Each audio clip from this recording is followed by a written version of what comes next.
this video, we'll look at the Wounded Knee Massacre of 1890. So the beginning, the context of our story. The Dawes Act of 1887 had divided up the reservations in which the Native Americans had lived.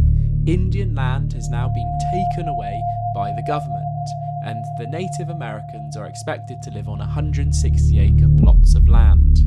The excess land was sold to white settlers. This heavily impacted on the Native Americans. They could no longer hunt the buffalo as they had before, they would have to farm, and as we know, the buffalo had been eradicated by overhunting.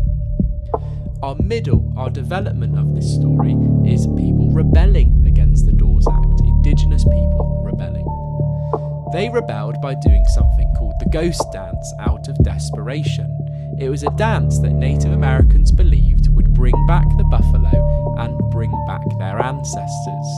They also believed that it would bring about a flood that would wash away the white settlers.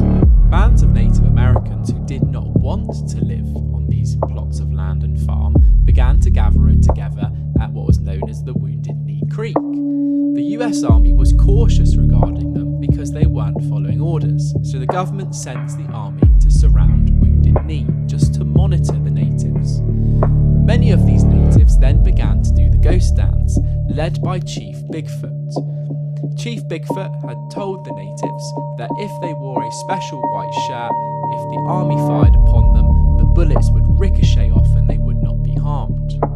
Whilst performing the dance, a gun went off, and this caused the US Army to begin opening fire on the Native Americans, as they thought that the natives were planning to attack them, and the dance was assigned to begin the attack.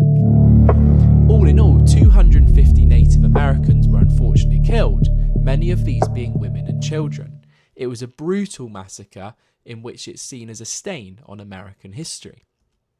The consequence of the Wounded Knee Massacre is as followed. Well, it was the end of armed resistance by Native Americans.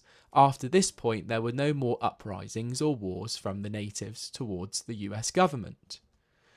Also, the leftover land that had been left by the Dawes Act was still open for settlement by whites, so whites began to take more of the Native Americans' land and honed and penned in those natives that had taken their 160-acre plots.